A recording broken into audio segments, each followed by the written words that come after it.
अस्सलाम वालेकुम दोस्तों। आज 21 अप्रैल 2022 है और मैं मोहम्मद अकमल ख़ान इस वीडियो के थ्रू आपसे मुखातिब हूँ। इमरान ख़ान साहब का मीनार पाकिस्तान पर एक तारीख़ी जलसा आप सब ने लाइव देख ही लिया होगा, उनकी बातें सुन ही ली होंगी। मैं आज उस जलसे पर तो मामूली सा तबसरा करूँगा, लेकिन कुछ और बात है जो मैं आपसे इस बारे में करना चाहता हूँ। बुनियादी तौर पर जो ये लाखों की तादाद में एक अनप्रेसिडेंटेड जलसे हो रहे हैं और जो लोग निकल रहे हैं और इस तरह मतलब बड़ी तादाद में निकल रहे हैं जो पाकिस्तान की तारीख़ में कभी भी किसी ने नहीं देखा। ऐसा नहीं है कि ये सारे लोग महज नारों की बुनियाद पे निकल रहे हैं या एक फ़ेक आज़ादी का नारा लगा दिया है इमरान ख़ान साहब ने, उसकी वजह से निकल रहे हैं, या लोग जैसे बाज़ लोग मुखालिफिन कह देते हैं कि ट्रक की बत्ती के पीछे, एक नई ट्रक की बत्ती के पीछे लगा दिया है इसलिए निकल रहे हैं। लोग हरगिज़ बेवकूफ़ नहीं होते। लोगों के इज्तमाई शऊर को बेवकूफ़ी समझना परले दर्जे की हमाकत होती है, और जो लोग ऐसा समझते हैं वो अपनी हमाकत को ज़ाहिर कर रहे होते हैं। आवाम की जो एक इतना बड़ा रद्द अमल आता है उसकी कुछ वजूहात होती हैं। मैं आज बिल्कुल मुख्तलिफ बात करने जा रहा हूँ इस जलसे के ऊपर। तबसरा मामूली सा आखिर में मैं कर दूँगा, लेकिन मैं एक छोटी सी बात जो मेरे अपने पर्सनल एक्सपीरियंस में आई, मैंने देखा, जिससे नॉर्मली लोग ज़्यादा बड़ी तादाद में वाकिफ़ नहीं होते, मैं वो सिर्फ आपके सामने करने जा रहा हूँ। इस हकूमत के दो इनिशिएटिव्स थे, जिनमें एक पनाहगाह का इनिशिएटिव था और एक कोई भूखा ना सोए। ये दो प्रोग्राम थे। मैं इनके बारे में आपसे बात करना चाहता हूँ। अगर आपको इत्तेफाक हो कभी और आप कराची के कुरंगी इंडस्ट्रियल एरिया या किसी भी इंडस्ट्रियल एरिया में चले जाएं, तो आप वहाँ देखेंगे कि मेजॉरिटी जो मज़दूर है, जो मज़दूर तबका है, वो नौजवान जो आए हुए होते हैं बाहर से, कुछ तो कराची के अपने लोग हैं जो वहाँ मेहनत मजदूरी करते हैं, छोटी मोटी जॉब्स करते हैं। जो बाहर से आए हुए लोग होते हैं वो ज़्यादातर हमारे डेरा गाजी खान, राजनपुर और अहमदपुर शर्किया, भावलपुर, रहीम यार ख़ान, सादकाबाद, इस सारे पट्टी के जो सराइकी लोग हैं वो मेजॉरिटी वहाँ पर मज़दूरी करते हुए आपको मिलेंगे, रिक्शा चलाते हुए मिलेंगे, इस तरह के छोटे मोटे काम फैक्ट्रियों में छोटी मोटी मज़दूरियाँ करते हुए मिलेंगे। इसी तरह के एक बच्चे से जो अहमदपुर शर्किया का रहने वाला था, खानपुर का रहने वाला था, भावलपुर के एरिया का, उससे मैंने एक दफ़ा पूछा, अतीक उस बच्चे का नाम था, सोप की एक फैक्ट्री में वो जॉब करता था। मैंने उससे पूछा कि आप कहाँ रहते हैं यहाँ पर, मतलब कुरंगी इंडस्ट्रियल एरिया में कहाँ पर रहते हैं? तो उसने बड़ी मासूमियत से मुझे जवाब दिया कि सर मैं मस्जिद में रहता हूँ।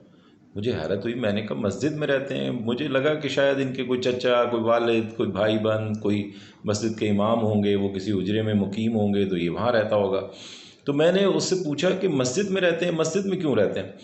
तो वो बताने लगा कि सर, और ज़ाहिर है मेरे पास किराया तो नहीं होता, मैं कोई किराए की जगह तो नहीं ले सकता, बस मैं मस्जिद में जाके सो जाता हूँ और फिर जो है ना सुबह उठ के।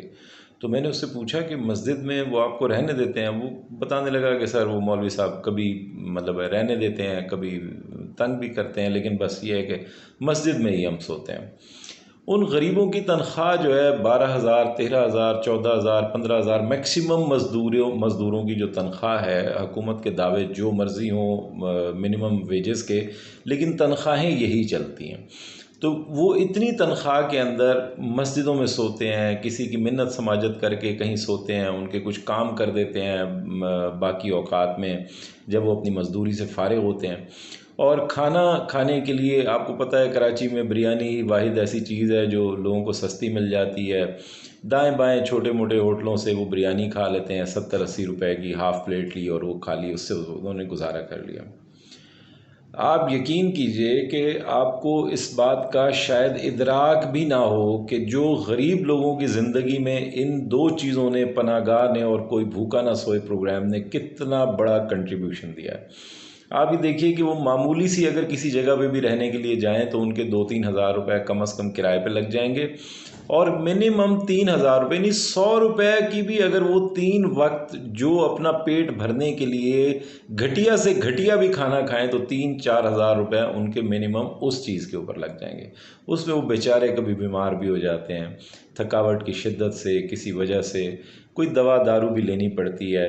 ये सारा कुछ करते हुए उनके मिनिमम 6-7 हज़ार रुपये उस 12-13 हज़ार रुपये में से इस तरह ख़र्च हो जाते हैं, और बाकी घर भेजने के लिए उनके पास वही 6-7 हज़ार रुपये बचते हैं जो वो घर भेज देते हैं और अपना गुजारा करते हैं।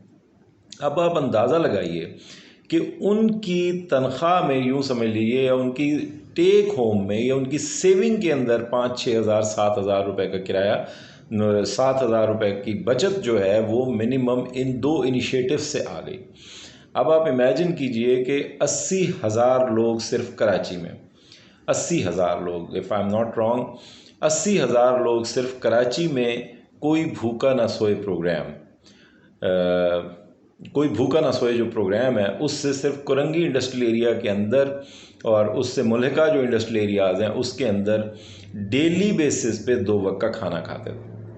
यानी उनके खाने की, सिवाय नाश्ते के, उनके खाने की बचत हो गई, प्लस वो इज़्ज़त आबरू के साथ वही मज़दूर तबका जो यहाँ वहाँ मस्जिदों में सोता फिरता था या सड़कों पे सोता था या किसी की मिन्नत समाजत करके कहीं पे रहता था, फैक्ट्रियों के अंदर वो बेचारे सोते थे, मतलब उनसे एक्स्ट्रा लोग लेबर भी इस बात पे करा लेते थे कि तुम मुस्तकिल यहीं रहते हैं।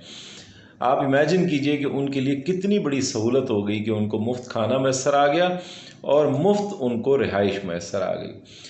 तो जिन लोगों की ज़िंदगियों में तब्दीली आई है या जिन लोगों ने सेहत कार्ड पे इलाज करा के देख लिया है, अगर एक शख्स का भी एक ख़ानदान में इलाज हुआ है तो उसको 10 लोग पूछने के लिए आते हैं और 10 लोग उसके अपने ख़ानदान से मुतल्लिक होते हैं। जब हर किसी के सामने ये बात होती है कि जनाब सेहत कार्ड पे मुफ्त इलाज हुआ है, मुफ्त दवाएं मिली हैं, घर तक छोड़ के गए हैं और सिर्फ हमें शनाख्ती कार्ड दिखाना पड़ा है, कुछ भी नहीं करना पड़ा, बड़े से बड़ा ऑपरेशन जो है वो मुफ्त हो गया। दिल के ऑपरेशन हुए हैं, लिवर ट्रांसप्लांट के ऑपरेशन हुए हैं। जिन लोगों ने ये सहूलतें देख ली हैं, ये मैं बहुत मामूली आपको किसी, मतलब है किसी लंबी चौड़ी तो मैं बात ही नहीं कर रहा, मैं सिर्फ एक ऐसे इनिशिएटिव्स जिनका नॉर्मली जनरली लोगों को पता ही नहीं है कि उन्होंने कितनी लोगों की ज़िंदगी में तब्दीली लाए हैं वो इनिशिएटिव्स, वो ज़रा आप किसी इंडस्ट्रियल एरिया में जाके देखें और वहाँ देखें कि वहाँ जो आपको मज़दूर तबका मिलता है उसकी ज़िंदगी के अंदर इन छोटे छोटे इनिशिएटिव्स ने कितनी बड़ी तब्दीली रूनुमा कर दी है और उनकी आमदन में किस तरह इजाफा हो गया।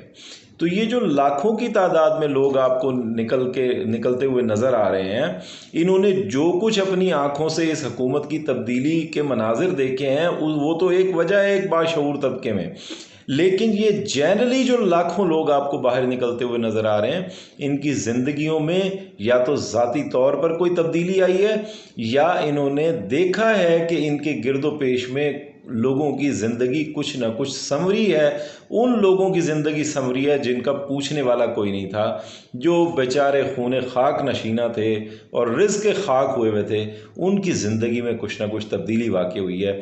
ये छोटे छोटे जो इनिशिएटिव्स थे ये पे बैक कर रहे हैं इस वक्त। ये पे बैक का टाइम है। जो आप लाखों की तादाद में लोग देख रहे हैं, ये मेजॉरिटी वो लोग हैं जिनको ये पता है कि हमारी ज़िंदगी में क्या तब्दीली आई थी, और इस हुकूमत के जाने से जाते ही जो इनिशिएटिव्स जो बज़ाहिर कोई हमें लगता था कि शायद ये बड़े छोटे छोटे इनिशिएटिव्स हैं, इनका कोई फ़ायदा नहीं है, नॉर्मली लोगों को ही लगता था, वो बहुत बड़े बड़े इनिशिएटिव्स थे। लोगों जो लो इनकम वाले लोग हैं, जो इंतहाई गरीब लोग हैं, उनकी ज़िंदगी में एहसास प्रोग्राम ने, पनागाह ने, कोई भूखा ना सोए प्रोग्राम ने, इन्होंने बहुत बड़ी तब्दीली उनकी ज़िंदगी में, मस्बत तब्दीली उनकी ज़िंदगी में आई है।